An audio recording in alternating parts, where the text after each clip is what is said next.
Today, we're diving deep into a really fascinating analysis of one of the Quran's chapters, Surah An-Naml. We're going to explore how one scholar breaks it all down, arguing that there's this single powerful idea that ties everything together, from the incredible story of King Solomon to the tragic fate of a city that lost its way. It's really a story about the collision between divine order and human choices. Okay, so here's what we're going to cover. First, we'll lay out the core framework, the key that supposedly unlocks this entire chapter. Then we'll see it in action with two stories that are complete opposites, the incredible unity of Solomon's kingdom and the bitter division among the people of Thamud.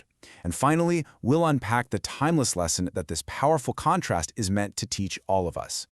All right, so before we can even get into the stories themselves, we have to grasp this foundational concept the author presents. They argue that to truly understand this chapter, you need a specific lens, and it all revolves around the divine names of God. So the author kicks things off with this really big idea that there are, in a sense, two Qur'ans. The first is what's called the creative Qur'an. That's the entire universe. Everything you see, from the stars in the sky to the smallest particle, is a physical manifestation of God's will. The second is the revealed Qur'an, the book itself, the words we read. And here's the crucial link. Both of them, the universe and the book, spring from the exact same source, the divine name. And this is the absolute core of the argument. According to the source text, every single chapter in the Quran is essentially animated by one primary divine name. This name becomes the central theme, the spiritual DNA of that chapter. So if you really want to understand the stories, the laws, and the message of a chapter, you first have to identify the specific divine name that's running the whole show. So let's see this framework in action. Our first case study starts not with chaos, but with the perfect ideal. The author argues that the story of the prophet Solomon is presented first as the ultimate embodiment of this divine order, a perfect picture of unity and knowledge. To describe Solomon, the author uses this really important theological term, insan kamil, which means the complete human. Now, this isn't just a fancy title. It means something very specific. It signifies a person who has so perfectly realized their spiritual potential that they become like a flawless mirror, reflecting God's attributes into the world. In this view, Solomon isn't just a king. He is the embodiment of divine unity, wisdom, and justice. You know, this is actually a brilliant way to structure the narrative, showing us Solomon's kingdom first, where humans, spirits, and even animals all work together in perfect harmony, isn't just telling a cool story. It serves a very specific purpose. It establishes the gold standard. It shows us what a society looks like when it's in perfect alignment with the divine, before the Quran immediately confronts us with its total opposite. And that brings us to the jarring contrast. Right after this beautiful picture of Solomon's unity, the Quran pivots, and it's a sharp turn. The author shows how we're immediately thrown into the story of the people of Thamud and their prophet Salah. And this isn't random. It's a deliberate counter-narrative, designed to show us the other path. This one verse just says it all. The second the message of unity arrives, the whole community just shatters. The Quran uses a very specific phrase here, fa'idha, which means and at once or suddenly. It's meant to be jarring. There wasn't a long debate or a slow decline, it was an immediate split. That speed is meant to signal just how deep the rot in that society already was. The Arabic word used here, yahtasimun, is so important. It doesn't just mean they had a difference of opinion. It means they were actively quarreling, feuding, creating hostility. This state of intense internal conflict is the absolute polar opposite of the harmony we just saw in Solomon's kingdom. One group sides with the prophet Saleh and his call for unity, while the other group digs in their heels, resists, and actively spreads chaos. This division becomes the core problem that the rest of the story is going to unpack. Okay, so now the author takes us deeper into the actual arguments being used in this conflict. We move from the fact that they were divided to the psychology of why they were divided. We're going to examine the back and forth between Prophet Saleh and the disbelievers in his community.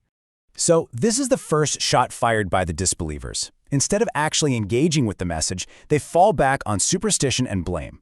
They're essentially saying, ever since you and your followers showed up, everything's been going wrong. You guys are bad luck. You're the source of all our problems. It's classic scapegoating. And this is where the Quran masterfully uses their own accusation to flip the script and ask a much, much deeper question. It forces the reader, and the people in the story, to stop and think, where does our destiny actually come from? Is it just bad luck and blaming others? Or is there something more profound going on? Saleh's response is just brilliant. He completely demolishes their superstitious worldview in 2 clean moves. First, he says, "Your omen is with Allah." He's telling them their fate isn't tied to him or some bird flying by. It's in God's hands. Then, he gives them the real diagnosis. Rather, you are a people being tested. So the crucial insight the author pulls from this is that Saleh is teaching them a massive lesson. What they're calling bad luck is actually the direct result of their own choices. Their fate isn't some random thing happening to them. It's something they are actively creating, and it's all being recorded by God. The hardships they're facing aren't a curse he brought. They are a divine test, a fitna, designed to reveal what's truly in their hearts. The responsibility is thrown right back in their lap. So when their blame games and public arguments completely fail to stop Saleh's message, the disbelievers escalate. They decide to move from open confrontation to a secret conspiracy. And this in turn triggers a direct, divine response. This whole section is about the anatomy of a plot and a far greater counterplot. The source text really hones in on how specific the Quran is here. This wasn't some random mob action. The corruption was being engineered by a very specific group, a cabal of 9 leaders. And their job description is spelled out for us. They cause corruption in the land, and, just as importantly, they do not reform.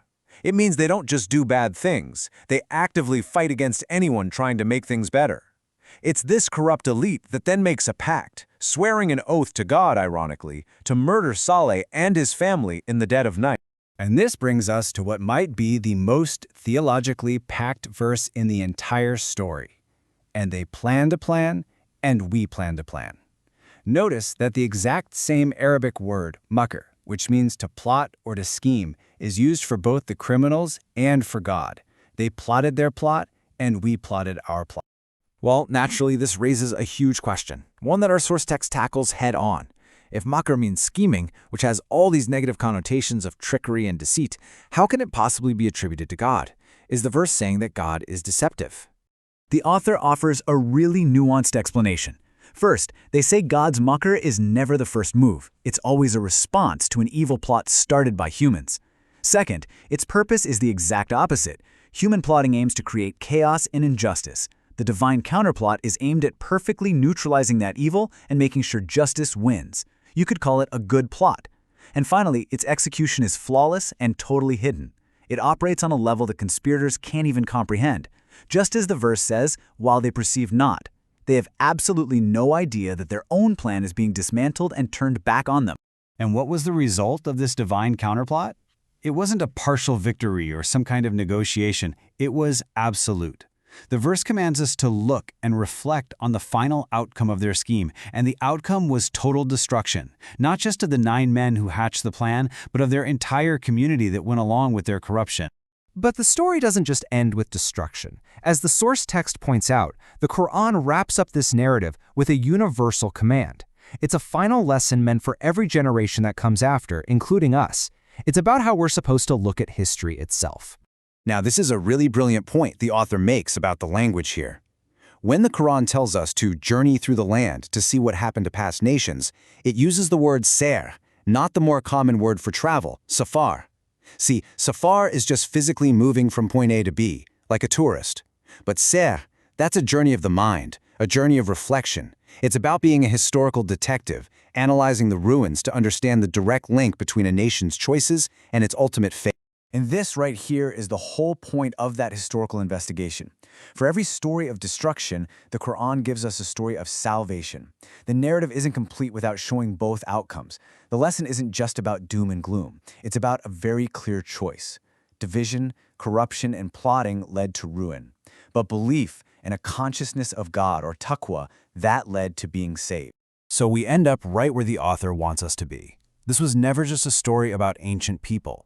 This whole deep dive into Thamud's division, their flawed arguments, their corrupt leaders, and their destruction, it's all presented as a timeless case study. The final challenge then is for us to take that same reflective journey, that sayr, and apply it to our own world, to look at our own communities, our own leaders, and our own choices, and ask ourselves which path we're on.